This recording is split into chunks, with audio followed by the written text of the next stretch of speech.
thank you all for having me. As Lee said, I'm here today really to talk to you about how you can support your team through the cost of living crisis. Pretty prevalent at the moment. What does that look like? What does it really mean for the people that we meet every day? What does that mean in terms of recruitment for the next generation of people we're going to hire? So what do we say when we talk about the cost of living crisis? Obviously, it's affecting everybody, not just the poorest people in society anymore. Energy prices are skyrocketing. Food and petrol prices are going through the roof. Interest rates and rents flying. And with another announcement today along the same sorts of lines. But taxes are up and wages are stagnating. It's not getting any better for the people on the ground.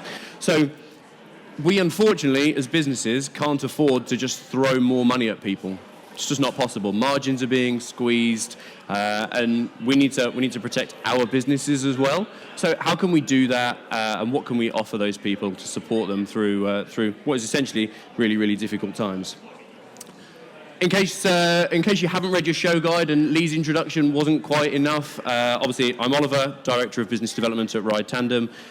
Previous to this, I've worked across a number of industries, automotive, robotics and automation, and a multitude of startups as well. And at RideTandem, we're about to help solve transport poverty. That's why we exist. And at the time, that was to help some of the poorest people in society. Actually, now we're helping a multitude of different people across the UK as well. So, employee benefits.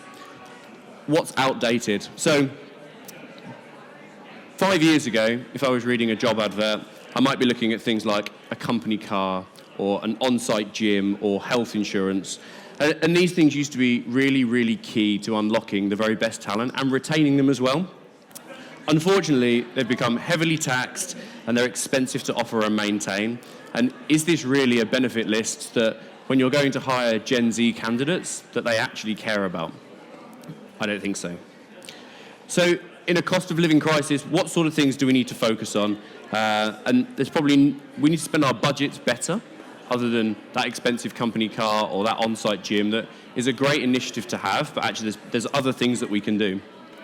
I talk to hundreds of people every year who talk to me about mental health. It's a big challenge. It's facing us right now. It's alongside a cost of living crisis, we're probably in a mental health crisis as well. And how can we better support our teams with their own mental health? And everybody always says to me, oh yeah, but we've got an app for that.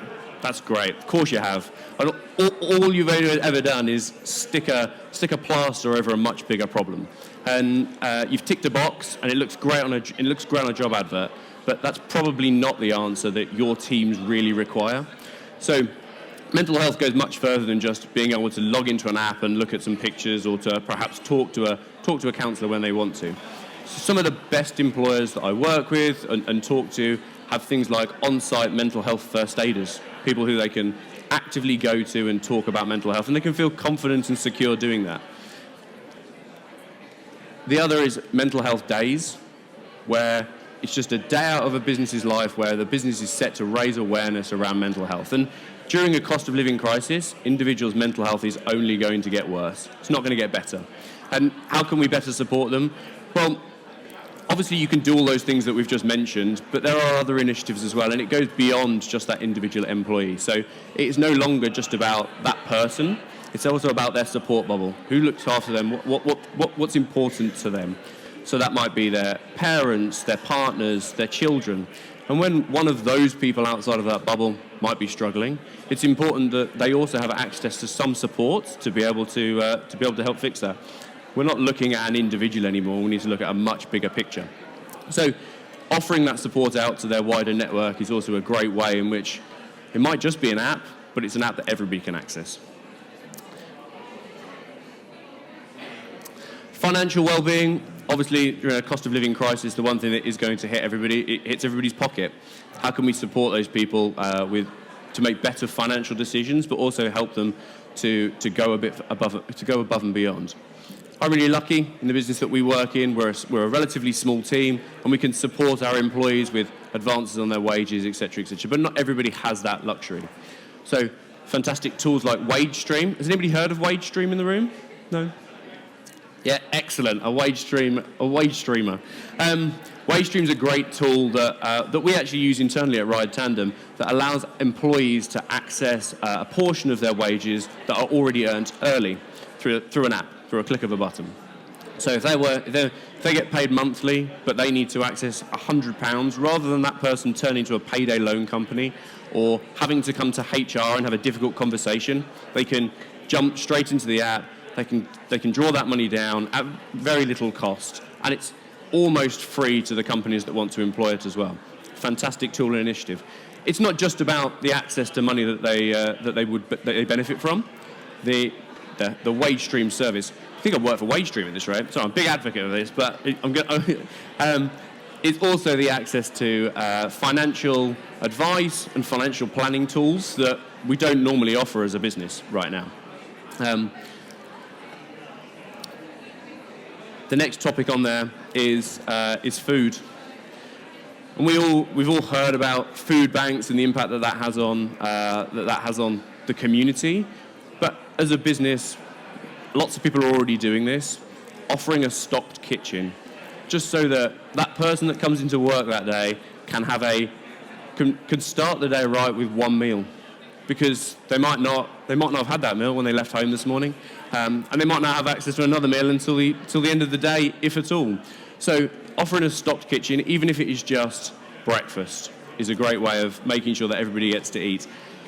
You can stretch things like meal vouchers and all those kind of things, but one of the best examples I've seen, certainly recently, is John Lewis, who offer one free meal per shift to all of their employees across the board, and they've obviously had a real ramp up in hiring as they get close to their peak season, and the majority of new hires actually call that one of the best benefits that they offered on the job description when they applied for the role. So it has a real impact on people's mental health, but the reason to want to come to work. Actually, you can make a choice. I can sit at home all day, or I can go to work, and I'm going to get fed as well. It's not financially viable forever, but times right now, it's really, really important. Remote working. This is a big topic, and it probably divides even everybody in this room. Do people want to go back to the office? So, no, people don't want to go back to the office, but as an employer, we're encouraging people to go back, like I'm sure most people are, because it breeds things like creative atmospheres, real communication that just doesn't happen when people are working remotely. However, the average commute costs each employee £5,000. So that is a large drain on that person's household finances. So with increasing fuel, public transport, then it may lead them actually to look at other roles elsewhere. There are lots of employers out there that are offering 100% remote or hybrid roles. How can we better combat that? RideTandem, we have a fully remote policy, so none of our team ever have to come to an office. And we have to adapt to our working styles and the way that we work in order to foster the right kind of attitudes and the right kind of communication that doesn't normally get to happen. And we use a multitude of different tools for doing that, SaaS tools typically, but we guarantee that everybody comes together at least once a quarter. And that just means that on those small interactions where you've got an entire team in a room, it's such a buzz, it's such a creative environment, because whilst people are off doing their day job, when everybody comes together, they really do see a different side of it to people. And finally, that leads me on to how making changes to a benefits policy like this could put you ahead of the curve when it comes to recruiting Gen Z.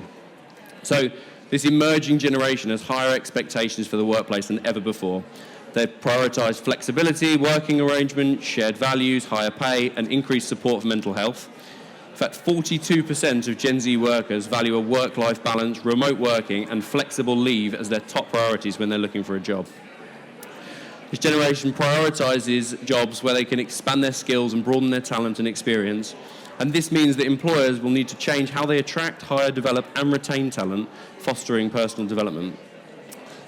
The perks paled in comparison with The top three factors respondents named were career advancement opportunities, a manager they can learn from, and professional development and training and opportunities.